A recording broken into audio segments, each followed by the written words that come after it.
Welcome to రాజనీతి. మన Telugu Desam party మహానాడులో ప్రసంగించిన ఒక తెలుగుదేశం చోట నాయకుడు అంటే మరీ చోట కాదు. గతంలో ఆయనకి ఎమ్మెల్యేగా ఒకసారి అవకాశం వచ్చింది, బట్ చివరిలో మిస్ అయిన నాయకుడు. ప్రస్తుతం అవకాశం కోసం ఎదురు చూస్తున్న నాయకుడు అని చెప్పచ్చు. అతను తెలుగుదేశం అధినేత చంద్రబాబుని, మంత్రి నారా లోకేష్ని పొగడ్తలతో ముంచెత్తాడు. అది సహజమే. ఏ పార్టీ అయినా నాయకులు పొగిడి సంతోషపెట్టే ప్రయత్నం చేస్తుంటారు. కానీ అంతటితో ఆగలేదు ఆయన. లోకేష్ కుమారుడు దేవాంష్ను కూడా తెగ పొగిడేశాడు. అసలు దేవాంశ్ లాంటి అందగాడు లేడని, అన్న నందమూరి తారక రామారావు పోలికలు పుణికిపుచ్చుకున్నాడని దేవాంశ్ కళ్ళజోడు తీస్తే రామారావు గారే అని పొగడ్తలతో రెచ్చిపోయాడు. అది అసందర్భం కూడా. వీళ్ళందరికీ ఏంటంటే అందరినీ పొగిడితే పదవులు వస్తాయని అపోహ ఉంటుంది. కానీ చంద్రబాబు దగ్గర ఇలాంటి పప్పులు ఉడకవు. ఓకే, చంద్రబాబు నాయకుడు కాబట్టి ఆయన్ని, లేదా రెండో తరం నాయకుడు నారా లోకేష్ని, వాళ్ళిద్దరు పార్టీలో ప్రభుత్వంలో బాధ్యతలు నిర్వహిస్తున్నారు కాబట్టి వాళ్ళ పనితీరుని పొగడటంలో తప్పు పట్టాల్సిన పని లేదు. కానీ రాజకీయాలతో సంబంధం లేని పసివాడిని కూడా మహానాడు వేదిక మీద పొగట్టడం అయితే అనిపించింది. తెలుగుదేశం సోషల్ మీడియాలో వీరభక్తులు కూడా ఇదేంటి ఇంత అతి, ఇలా కదా విమర్శలకు తావిచ్చేదని చాలామంది పోస్టులు పెట్టారు. అందరూ అనుమానించినట్టే వైసీపీ దీన్ని ట్రోల్ చేస్తోంది. వైసీపీ నేత మాజీ మంత్రి పేరు నాని, ఇతను వైసీపీ వాళ్ళలో మిగతా వాళ్ళతో పోలిస్తే కొంచెం బెటర్ అనుకునేవాళ్ళం. ఇంతకుముందు అధికారంలో ఉన్నప్పుడు పవన్ కళ్యాణ్ మీద దూకుడుగా వెళ్ళేవాడు, వంకరగా విమర్శలు చేసేవాడు. కానీ మిగతా వాళ్ళతో కంపేర్ చేస్తే కొడాలి నాని, వల్లభనేని వంశీ, జోగి రమేష్, ధర్మాన కృష్ణదాస్, ద్వారంపూడి చంద్రశేఖర్ రెడ్డి, లేదంటే రోజా, వీళ్ళలాగా బూతులు మాట్లాడలేదు. అధికారం పోయిన తర్వాత రేషన్ బియ్యంలో దొరికాక అరెస్ట్ భయంతో కొన్నాళ్ళు భార్యాభర్తలు ఇద్దరు కూడా అజ్ఞాతంలోకి వెళ్ళారు. ఆ తర్వాత ఎవరు అభయం ఇచ్చారో తెలియదు, కానీ బయటకు వచ్చి ప్రెస్ మీట్ పెట్టి చంద్రబాబు నాయుడు గారు చాలా పెద్ద మనిషి, మహిళల జోలికి వెళ్ళరు, మహిళల మీద చర్యలు తీసుకోరని మాట్లాడాడు. ఈ కొద్ది రోజుల అనంతరం రెచ్చిపోవడం మొదలుపెట్టాడు.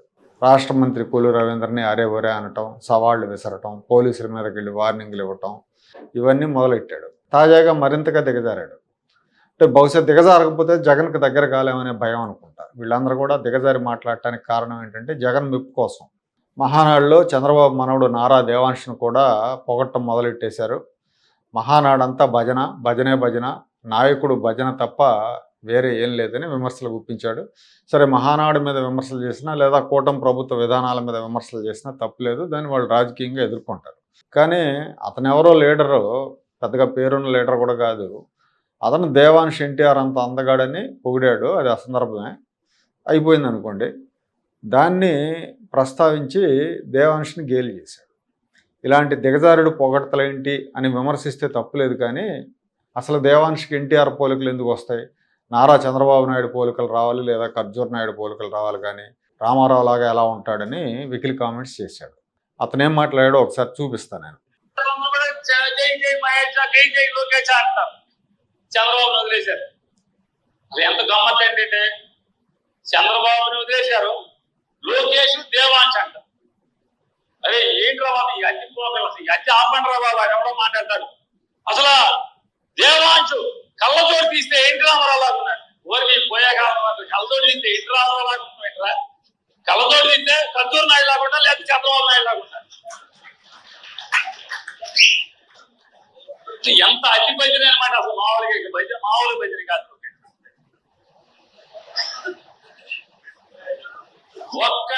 ఒక్కడి ఊరికి పనికొచ్చే మాట, ఈ రాష్ట్రానికి పనికొచ్చే మాట ఒక్కడంటే ఒక్కడు మాట్లాడి ఎదవలేడు. ఈ భజన అసలు మామూలుగా. ఈ చంద్రబాబు నువ్వు దిగిపో ఎక్కి లోకేష్ ఎక్కి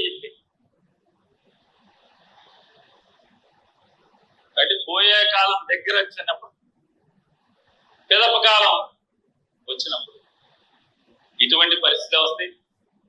తెలుగుదేశం పార్టీ హైబ్రిడ్ పార్టీ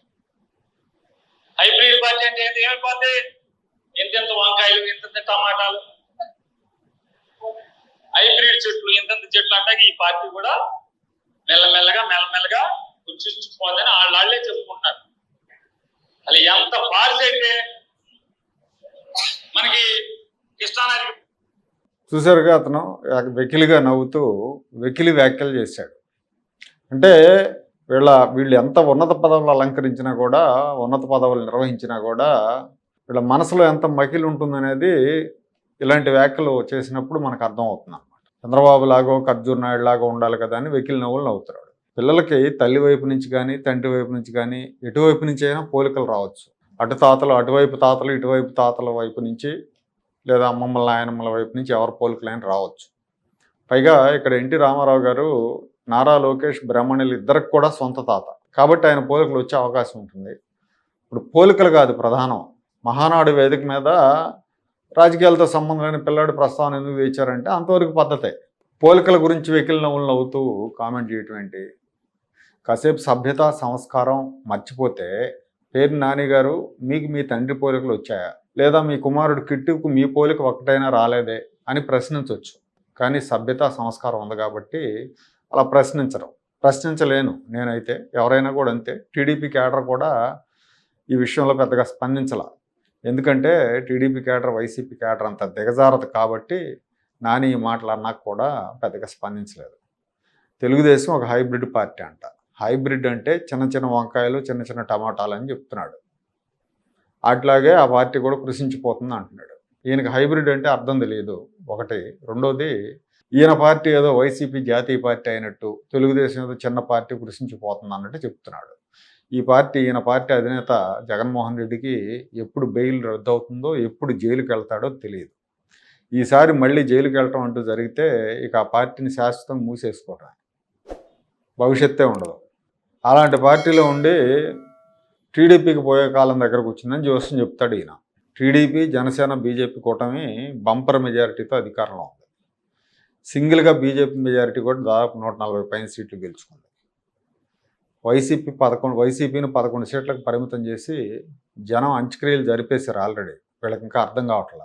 ఇంకో విషయం ఏంటంటే, చిన్నపిల్లలను పెద్దవాళ్ళు గేలి చేస్తే, లేదా శారీరకంగా మానసికంగా క్షోభకు గురి చేస్తే, ఉద్దేశపూర్వకంగా బహిరంగంగా అవమానించిన జువెనైల్ జస్టిస్ యాక్ట్లో సెక్షన్ 75 కింద కేసు పెట్టచ్చు. నాని మీద ఆ కేసు పెడితే ఆ సెక్షన్ కింద ఊచలు లెక్క పెట్టాల్సి వస్తుంది.